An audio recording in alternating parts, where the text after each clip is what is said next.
नमस्कार दोस्तों। मैं दीपक कोहली जयदीप पत्रिका में आपका स्वागत करता हूं। आज हम आपके लिए एक ऐसे मेहमान को लेकर आए हैं जो भारत की जाति व्यवस्था पर और भारत की सामाजिक व्यवस्था पर आपसे बात करेंगे और अपने मन की बातों को आपके सामने प्रस्तुत करेंगे और उनके मन में जो दर्द है वो आपके सामने खुलकर वो बोलेंगे, जिनका नाम है रमेश भंगी जी। सर, सबसे पहले मैं चाहता हूं कि आप हमारे दर्शकों को अपना परिचय दीजिए, उसके बाद इस वार्तालाप को हम आगे बढ़ाते हैं। परिचय तो सिंपल, भारत में जो है जाति प्रधान देश है और जातियों से ही परिचय होता है। जी सर, तो जी सर। जाति मेरी भंगी है तो मेरा नाम रमेश भंगी है, यही मेरी पहचान है। और इससे ज्यादा परिचय क्या हो सकता है भारत में। ओके तो सर। मैं सर, समझता हूँ ये परिचय काफी। ओके सर, जैसा कि आज जो हम जुड़े हैं, हमारा जो मुख्य विषय है वो है भारत में जाति व्यवस्था और भारत की जो सामाजिक व्यवस्था है उस पर। मेरा सबसे पहला सवाल यह है सर, आप इसे किस दृष्टि से देखते हैं, जो भारत में ये संरचना बना सदियों से चली आ रही है, बनी है, इसे किस तरीके से देखते हैं आप? इस तरीके से किस तरीके से देखते हैं इस सामाजिक व्यवस्था को आप? देखिए, पूरी दुनिया में जितने भी मानव समाज है, हर जगह कोई ना कोई व्यवस्था है। जी तो हमारे यहाँ जो है वो जाति व्यवस्था है और ये हजारों सालों से चली आ रही है। जी सर। वो जाति व्यवस्था जो है ये एक विभेदकारी व्यवस्था है। जी सर। मानव मानव में भेद करने वाली व्यवस्था है। जी और दुनिया के किसी भी मानव समाज से सर्वाधिक निकृष्ट व्यवस्था है। जी मैं सर। इसलिए कह रहा हूँ निकृष्ट, सर्वाधिक निकृष्ट इसलिए कह रहा हूँ क्योंकि मैं इसका स्वयं पीड़ित हूँ। इसलिए मेरे अपने अनुभव हैं, उनके जी आधार पर मैं कह रहा हूँ। किसी का पढ़ा लिखा नहीं बोल रहा हूँ, जी सर। किसी का पढ़ा हुआ नहीं बोल रहा हूँ, जी किसी का सुना हुआ नहीं बोल रहा हूँ, अपना भुगता हुआ बोल रहा हूँ। इसलिए ये मैं निकृष्ट व्यवस्था कह रहा हूँ। जी। और ये आतंकवाद, जातिवाद एक आतंकवाद का निकृष्टतम रूप है। Okay sir. आतंकवाद के बहुत से रूप है। आदमी को तुरंत गोली मार देना, आतंकित कर देना। जी सर। इस व्यवस्था में हम 24 घंटे आतंकित रहते हैं ओके। कि कोई हमें जान ना ले, मेरे पड़ोसी ना पहचान ले, ऑफिस में ना मेरा जानकारी लग जाए। जहां भी पता चल जाए वहीं हमें अपने आप को हीनता का बोध होता है, अपने आप को असम्मानजनक स्थिति में पाते हैं। इसलिए हम 24 घंटे में इसी आतंकवाद में जीते रहते हैं। बहुत ही जो भुगतता इसे, मेरे ख्याल वही महसूस कर सकता है। जो दूसरे लोग हमारी कहानी पढ़ते हैं या कुछ करते हैं, वो शायद उस दर्द को उस तरीके से तो महसूस नहीं कर सकते जो हम महसूस करते हैं। जी संवेदना तो रख सकते हैं, जी। लेकिन उसे महसूस करना दूसरे के बस की बात बिल्कुल भी नहीं है। इसलिए ये जो है, जो मैं कह रहा हूँ कि ये आतंकवाद का सर्वाधिक निकृष्टतम रूप है। यही सच्चाई है जी। सर, भारत को आजाद हुए करीब 75 साल हो चुके हैं और जी भारतीय संविधान में एक ऐसी व्यवस्था है जो जाति व्यवस्था से लोगों को उठने के लिए या आगे बढ़ने के लिए वो है सुरक्षा कवच, या कह सकते हैं आगे बढ़ने के लिए एक सहारा है आरक्षण। उसे आप किस नजरिए से देखते हैं? क्या आज आरक्षण से जो निचली जाति के लोग हैं वो उठे हैं, या अभी भी आरक्षण की जरूरत है कुछ सालों तक? देखिए, आरक्षण जो है वो तो अभी तक सही ढंग से लागू भी नहीं हो पाया है। बहुत सारे लोग, हजारों लाखों लोग एससी के नाम से, एसटी के नाम से दूसरे लोग नौकरी कर रहे हैं। मेरे को 2015 में मेरा प्रमोशन होने वाला था, आज तक नहीं हुआ, मैं रिटायर भी हो गया। तो कहने का मतलब है कि आरक्षण तो अभी तक सही ढंग से लागू भी नहीं हो पाया है। कहीं भी किसी भी डिपार्टमेंट में जाइए, जी आरक्षण अभी लागू नहीं। कुछ लोगों को आरक्षण का लाभ मिल गया है, लेकिन इसका मतलब ये नहीं है कि वो पूरी तरह से इम्प्लीमेंटेशन अभी आरक्षण का नहीं हुआ है।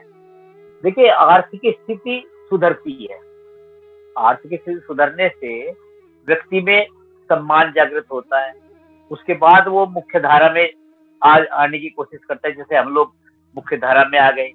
लेकिन जो असम्मानजनक जो स्थिति है वो आरक्षण से भी नहीं सुधरी है। ये दो चीजें हैं, जी आरक्षण में हम व्यवस्था में, सरकार में, शासन में और सामाजिक व्यवस्था में भी हम एसिमिलेट होने की कोशिश करते हैं। जी और आरक्षण इसीलिए दिया गया है ताकि हम अपने आप को अलग थलग महसूस ना करें।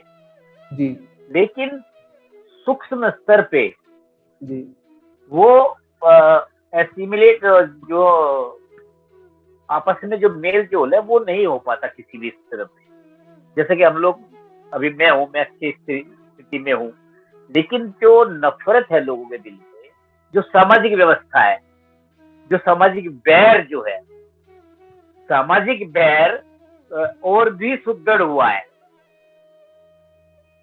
हमारी आर्थिक व्यवस्था सुधरने से सामाजिक बैर में और भी पैनापन आ गया है। बड़े सूक्ष्म स्तर पे बहुत ही धारदार हो गया है ये जो नफरत का दौर है, बहुत अधिक पैनापन आ गया था इसमें, नफरत में।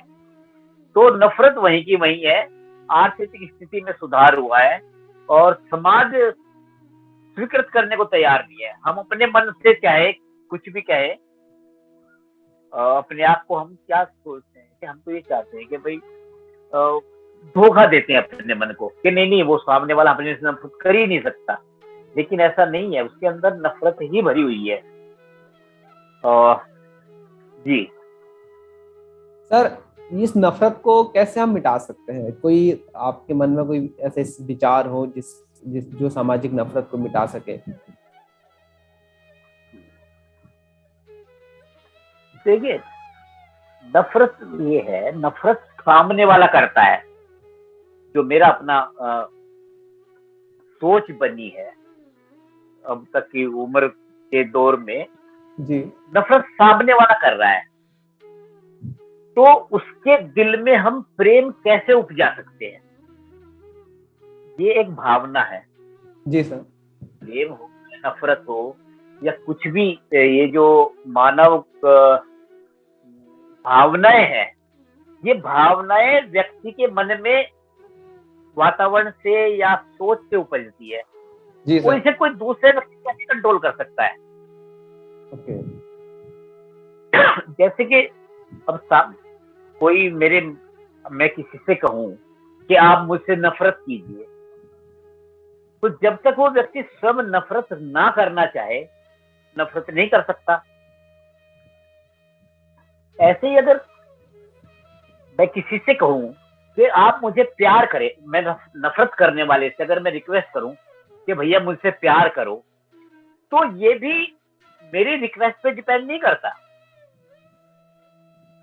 ये सामने वाले के मन पे डिपेंड करता है कि वो मुझसे प्यार करे या ना करे।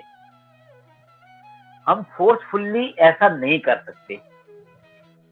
और वो सामने वाला कर क्यों रहा है नफरत हमसे?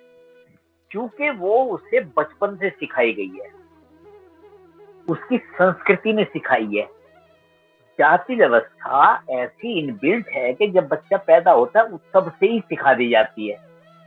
जैसे छोटा बच्चा है, सफाई करने वाला आएगा या काम करने वाला आएगा, भैया अरे इनसे दूर रहो, नफरत, ऐसी नफरत बचपन से सिखा दी जाती है। तो ये जो है, ये सांस्कृतिक और धार्मिक इसका कारण है कि जो बचपन से ही सिखा दी जाती है। इसमें वो व्यक्ति भी दोषी नहीं है, वो तो उसके पेरेंट्स का दोष है। पेरेंट्स ने जो अपने बच्चे को सिखाया है वो पलता बढ़ता गया, उनकी बातों को सीखता चला गया। तो वो जो नफरत करने वाला है, असल में बेचारा वो भी इतना दोषी नहीं है। जो उसने सीखा है वो उसका वैसे वो व्यवहार कर रहा है, अब वो भी क्या करे। तो कुल मिला के जो है, ये सांस्कृतिक और धार्मिक जो हमारी कुरीतियां है, रूढ़ियां है, आप जो भी नाम दे दें, तो ये वो जिम्मेदार है कि व्यक्ति के जीवन में इस तरह घुली मिली है कि उनसे वो दूर भी नहीं निकल पाता। तो ये बहुत ही एक इतना क्लिष्ट है कि इसे जब तक हम लोगों में ये धार्मिक जो और सांस्कृतिक, जिन्हें हम पवित्र बोलते हैं, उन ग्रंथों, वो जो बदलाव नहीं आएगा तब तक उनमें, जब तक उनमें ये नहीं कहेंगे कि ये अच्छी चीजें नहीं है, उनको रिप्लेस करना पड़ेगा।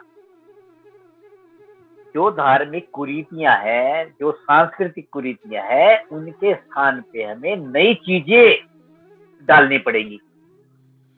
ऐसे तो बहुत मुश्किल है, पीढ़ी दर पीढ़ी चलता चला जा रहा है। हमें यही नहीं पता चलता सामने वाला नफरत क्यों करता है। भाई मैं तो किसी को कुछ कहता ही नहीं है, उसे भी नहीं पता चलता, वो भी नफरत किए जा रहा है, क्योंकि परंपरा है नफरत करना। तो ये एक, इसको कैसे छुटाया जा सकता है? इसको तो ये है कि एक पूरी पीढ़ी, 2-3 पीढ़ियां लगातार लगातार अपने सुधार करें, और हमें ये कहें कि ये हमारा राष्ट्रीय शर्म का विषय है, राष्ट्रीय दुख का विषय है। इस तरह से अगर आपको महसूस किया जाए ना, समाज ऐसा महसूस करे कि ये हमारे देश के लिए हानिकारक है और ये बहुत ही अमानवीय है, इन चीजों को अमानवीय करार दिया जाए और वो सब स्वीकार भी करे। सिर्फ लिखने पढ़ने से ऐसे थोड़ा ही होता है। जी सर। कानून तो बहुत सारे बने, कानून से तो ऐसा नहीं होता। जैसे अस्पृश्यता कानून, शायद आर्टिकल 23 है कि भाई अस्पृश्यता का अंत कर देगा, लेकिन अस्पृश्यता कहाँ गई है?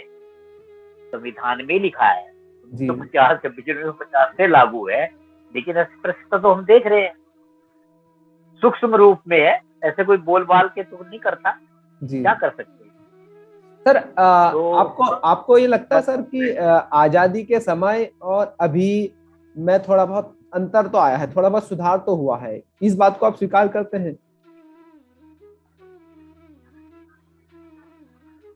और देखिए, ये हो सकता है, बिल्कुल आप अपने अपने अनुभव हैं। जैसा आज फेसबुक पे पढ़ रहा था, किसी और ने भी शायद हमारे जो चौहान जी है, पत्रकार है जो, उन्होंने भी ऐसा लिखा था कि इसमें कुछ कमी आई है। उनके भी बहुत सारे फ्रेंड्स हैं, लेकिन जो फ्रेंड्स का जो सिलसिला होता है ना, जो फ्रेंड्स जब हम मिलते हैं तो वो एक अलग चीज है। जी। फ्रेंड्स जो जब मिलते हैं उनमें घर घर तक भी हम जाते हैं, वो भी फ्रेंड्स हमारे घर आते हैं, तो ये एक अलग थोड़ा सा व्यक्तिगत मामला बन जाता है। सामूहिक रूप से बदलाव देखने को नहीं मिल रहा है।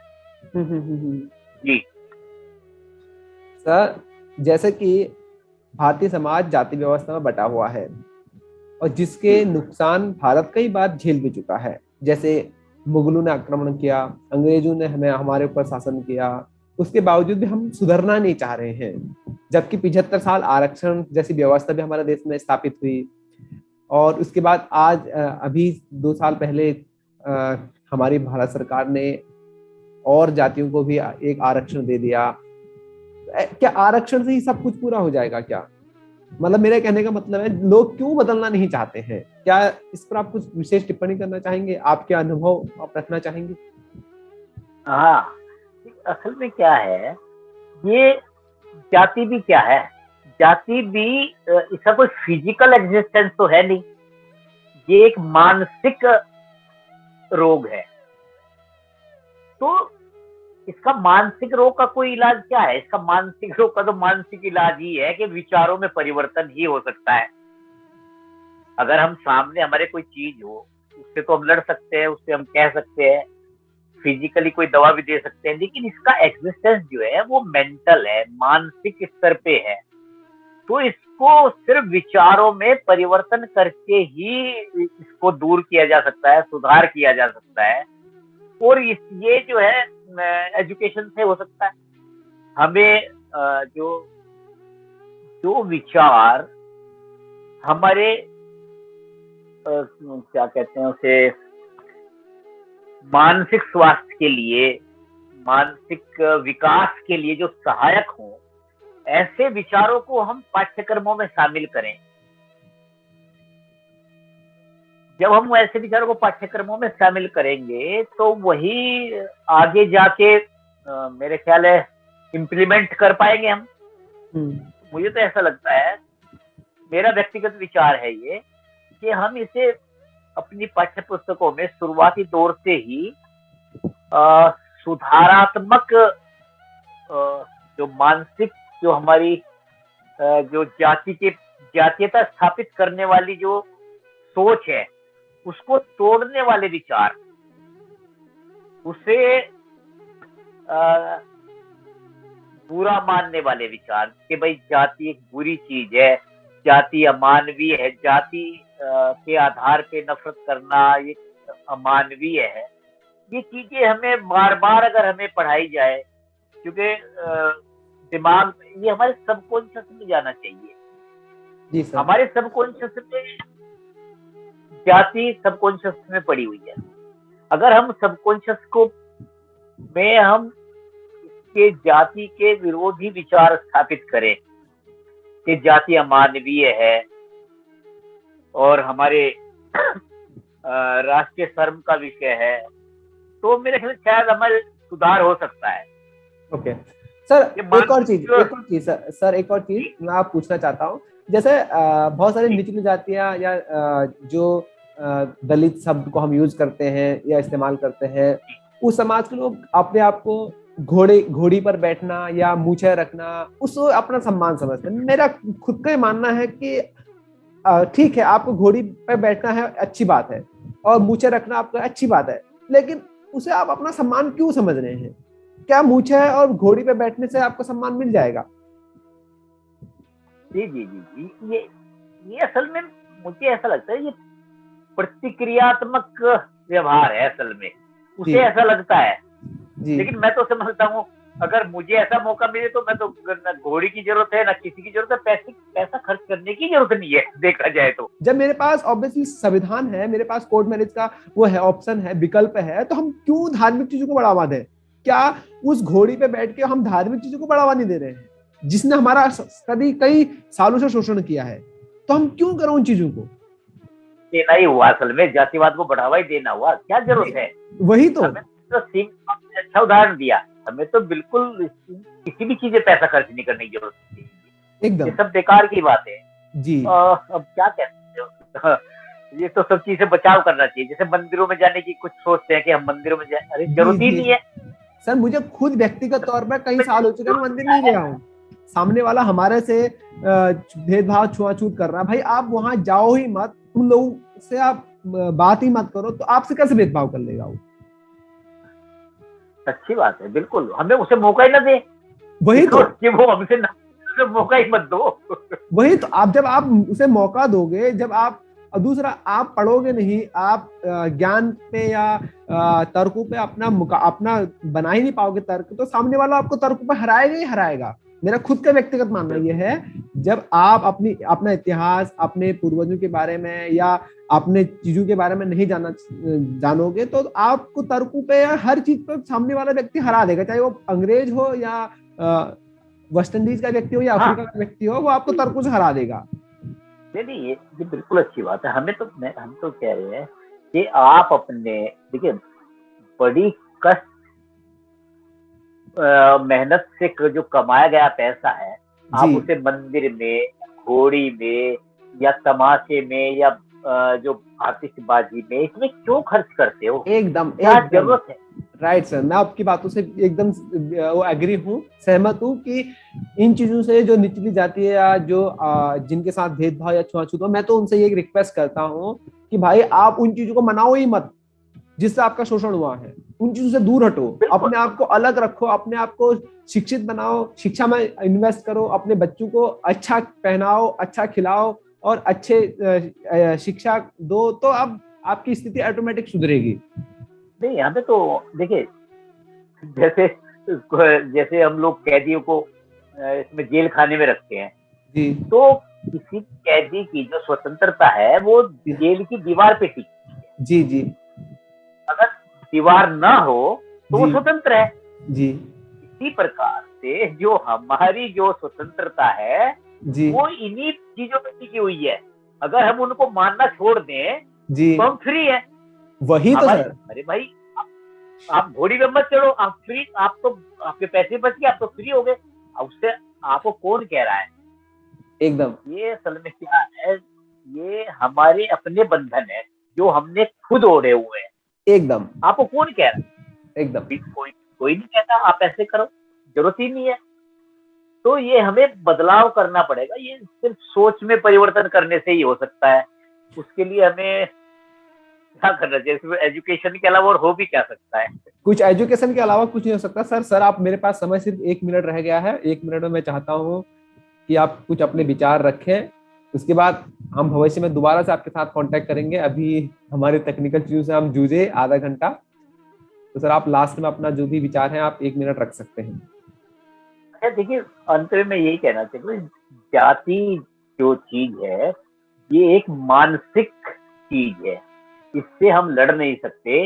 इसे सिर्फ विचारों से ही हम इसको इसका सामना कर सकते हैं।